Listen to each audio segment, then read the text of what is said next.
Morning. Welcome to GSC Live Mornings. It's April 30th, day 48. Day 48. Wow.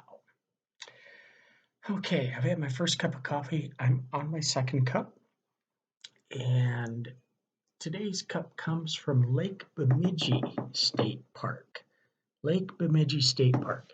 And I'm going to read what's on the back of this cup quickly. It says, Spirit of the Bog. The northern bog remains wilderness by its nature, neither solid land nor open water, but a peculiar landscape of its own. Its plants are unusual, the terrain often foreboding, and an aura of mystery stirs the imagination. You could experience a corner of the vast northern bog, Minnesota's last wilderness, at Lake Bemidji State Park, encounter intricate orchids, insect-devouring plants, the feathered gold of the gnarled tamaracks of autumn, discover the value, the splendor, the spirit of the northern bog.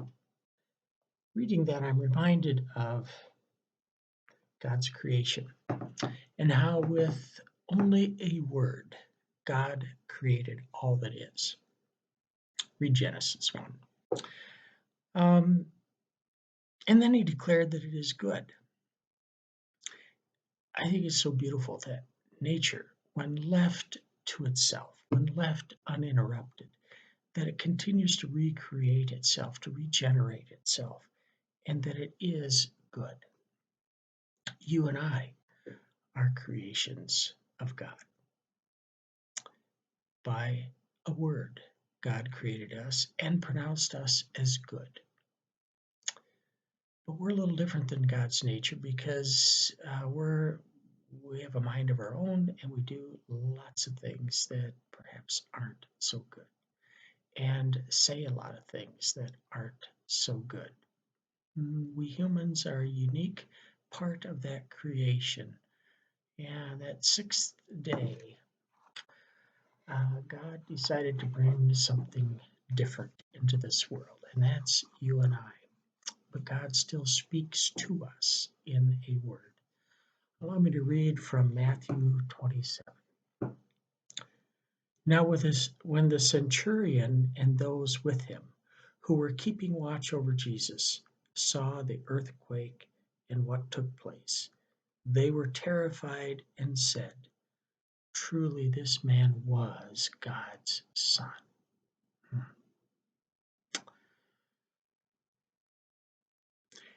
Here's something to ponder. A little dialogue from a book called The Hate You Give.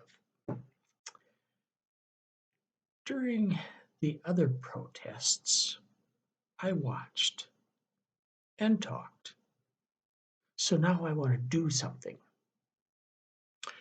Well, who said talking isn't doing something?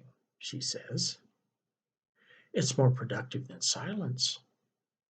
Remember what I told you about your voice? Oh, you said it's my biggest weapon. And I meant that. Lift every voice. Up to this point in Matthew's Gospel, the centurion, an officer in the Roman army, and the men under his command have obeyed orders and done what is expected of them. At Pilate's headquarters, soldiers put a robe and a crown of thorns on Jesus and mocked him as King of the Jews. Then they led him away to Golgotha. They cast lots for his clothes as he was crucified. They carried out the execution of Jesus, and no riot erupted. They have done their job. But now the earth shakes. Tombs are abandoned and rocks split in two. Surprising events, but even more surprising is the reaction of the centurion and soldiers to this divine disruption. This man was God's Son. The centurion and his companions are soldiers, not prophets, but their testimony matters. It becomes part of the good news. God calls us to tell the world, you have heard this good news, So lift your voice, even if you think you are the most unlikely person to do so. Share the Holy Gospel. Become part of the story of what God has done through Jesus Christ. Because in the world of faith, hope, and wondrous love, every voice matters. Every word matters.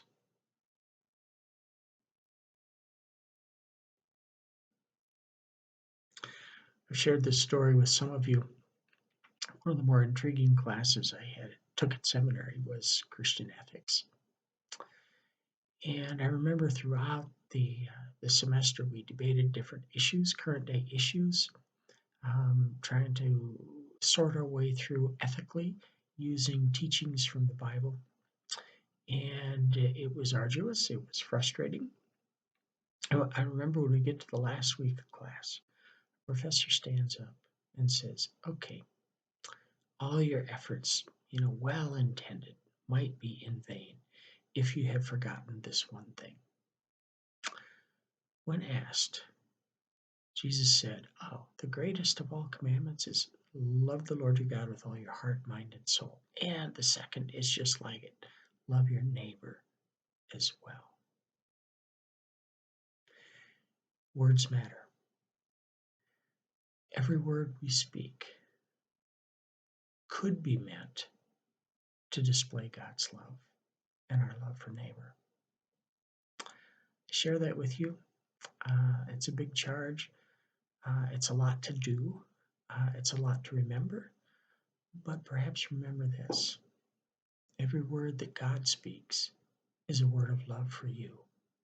And perhaps many, many people around you, when they speak to you, is a word of love for you. God's blessing in this day. I hope my words came to you as words of love. I love you all. Have a good day.